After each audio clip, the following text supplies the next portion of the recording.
Hi guys, welcome again to my YouTube channel. Saying guys, bago natin simulan yung tutorial, make sure nakasubscribe ka, click the notification para updated din sa mga tutorial natin kasi guys.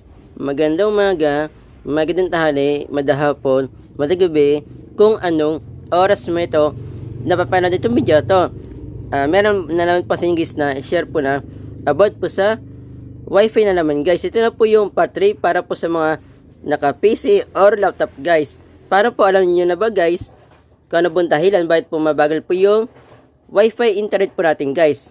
Kung meron po tayo sarili pong Wi-Fi guys. Para po hindi na po tayo nagreklamo kung Wi-Fi ba yung pinakamabagal yung internet ba niya or yung application po na may site lang or yung site lang guys. Marami pong uri po ng Wi-Fi po guys.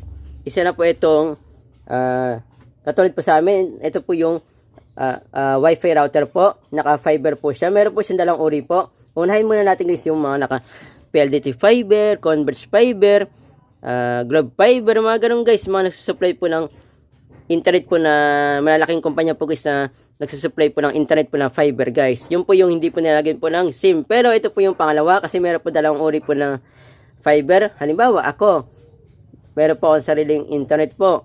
Bumili po ako ng load kay Globe Fiber or PLDT Fiber, mga ganun guys. Bumili po ako ng internet po sa kanila kung ano man yung binili ko po doon.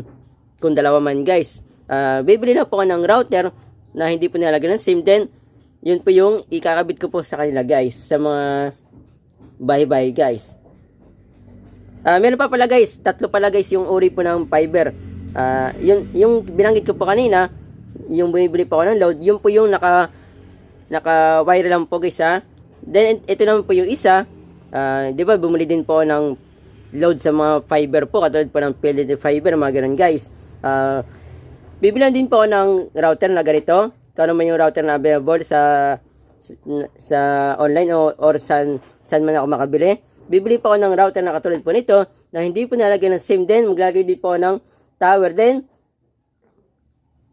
Then lalagyan din po ng antena. Halimbawa, nakabit po sa bahay po nyo.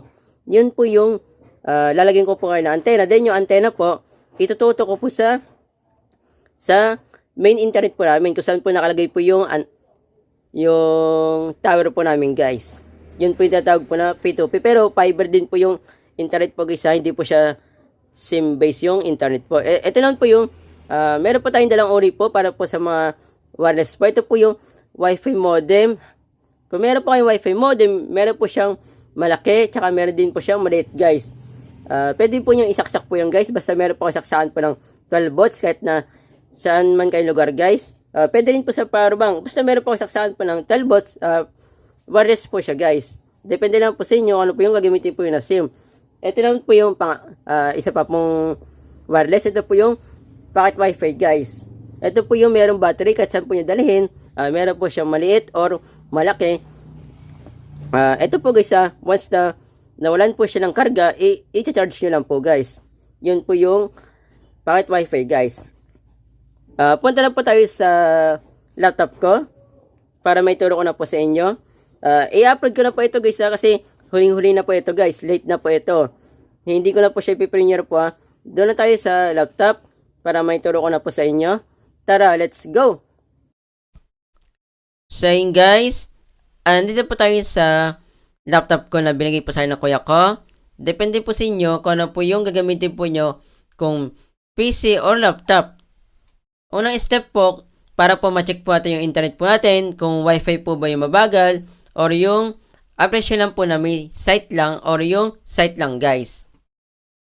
Kailangan po natin na kumonek po sa wifi. Katulad po sa akin, ang example po natin dito sa laptop ko, naka-wireless po ako Hindi po ako nakakonect po sa main internet ko po. Nakakonect po ako sa router ko po.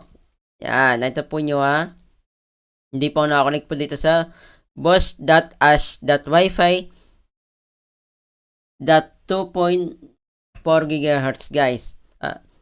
Meron po tayong dalang uri po para makakonect po sa wifi po. Gamit po yung PC or laptop. Pakita ko muna sa inyo guys yung dalang uri na yon. Tara, let's go! Dito po tayo sa laptop guys uli. Punta po tayo sa any browser po sa PC or laptop. Sa mga hindi pa po nakakalam po marami pong uri po na browser po sa PC or laptop. Katulad po sa akin guys, dalawa po siya. Isa po itong Microsoft Edge guys. Tapos isa po itong Google Chrome kung saan po ako sanay na mag-browser. Punta po tayo dyan. Dalawa po yung bubuksan po natin na tab po. Ito po yung una. Ito po yung una na gagamitin po natin. Uulitin ko po. Dapat po yung gagamitin po natin na PC or laptop. Malakas po siya sumagap po ng internet po Kailangan po na isaksak po natin yung LAN cable po.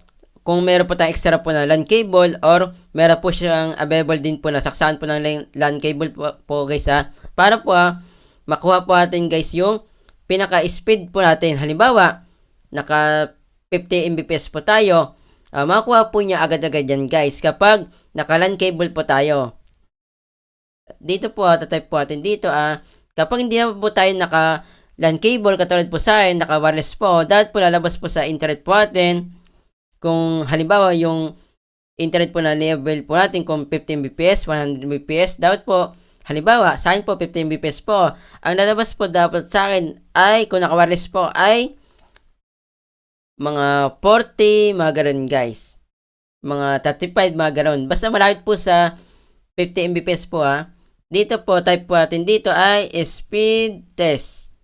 Marami po lalabas po dito na speed test. Ito po siya. Kapag kinilik po natin yan, marami po lalabas po dyan na speed test. Enter po natin yan. Malayo po kasi sa akin guys yung wifi. Tapos yung laptop ko, wala po siyang salpakan po ng LAN cable.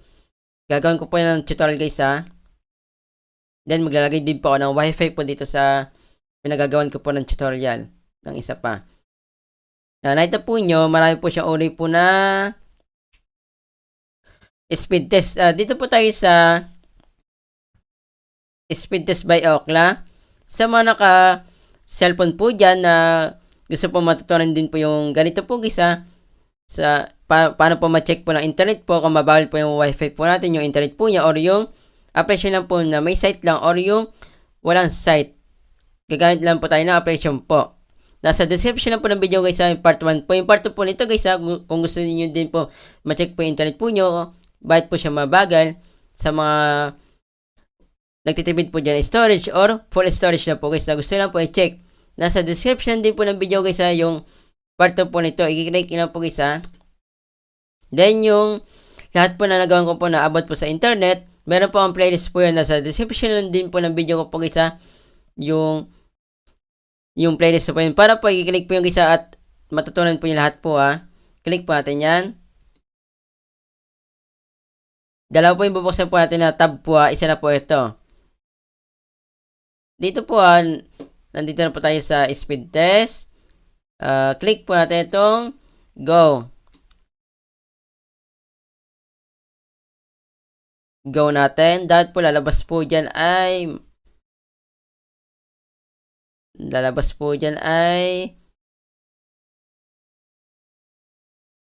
babagal po yung internet. Kapag ganito po guys ireklamo po yung sa nagkabit po sa inyo ng internet. Para po hindi po kayo mapahiya guys. Yung pinagbibilhan po yun ng load.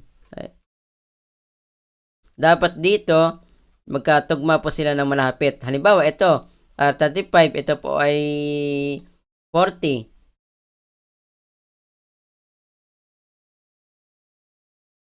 Hindi po siya tugma. Dapat po, ito, magkapareho po sila guys.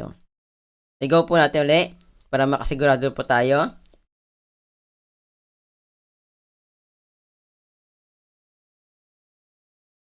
Kita po yun, naka full bar po tayo. Wala po siyang bawas Nakakonect na po tayo sa router. Kasi kapag naka-second router po tayo, mas bumibilis po yung internet.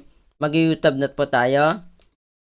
Kapag ganyan po nakita po nyo, hindi po siya umaabot po ng mga malapit po sa 15 Mbps. Ibig sabihin po, yung download, then yung upload Mbps.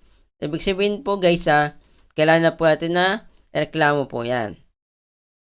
Kung pasok naman po yung na-speed test po natin sa kanya, kung okay naman po yung download. Okay po siya. Tsaka yung upload. Malapit po sa enable po yung na Mbps. Nagtataka po kayo ba't mabagal po yung ginagamit po nyo? Dito nyo naman po i-check po siya. Halimbawa, mabagal po yung YouTube. Okay naman po yung speed nyo. At mag-YouTube naman po tayo. Ito naman po yung isa. Down. Ito na po siya, lumabas na po. Yan. Type ko po dito ay down detector. Ito na po siya, lumabas na po. Click na po natin ito. Down detector page po. Lahat po yan guys, nang sinasabi ko, nandito na po yan. Yan. Dalawa na po siya guys ha. Dalawa na po yung binuksan natin. Isang speed test. Saka itong down detector. Ito na po siya. Live po dito guys ha. Wala pong daya po dito. Ito na po yung list po. Yan. Pwede po tayo maghanap po dito kung ano yung gusto po yung halimbawa. Nababagalan po kayo sa ginagamit po ng application or yung site lang. Pero pagka speed test nyo naman, okay naman po siya. Dito, pwede po i-type po dyan or i-check lang dito guys ha.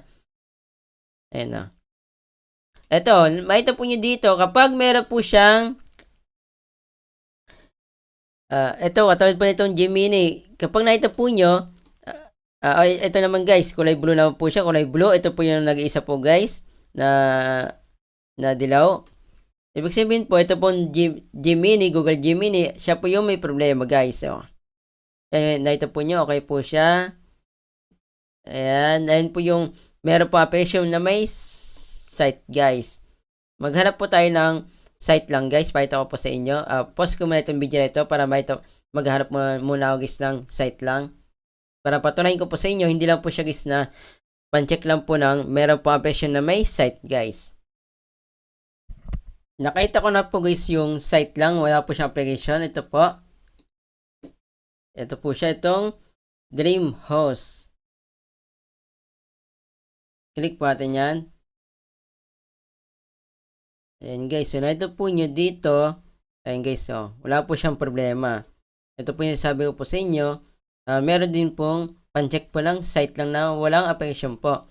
Kung nasa ibang bansa po kayo, pwede po yung ibahin po yan.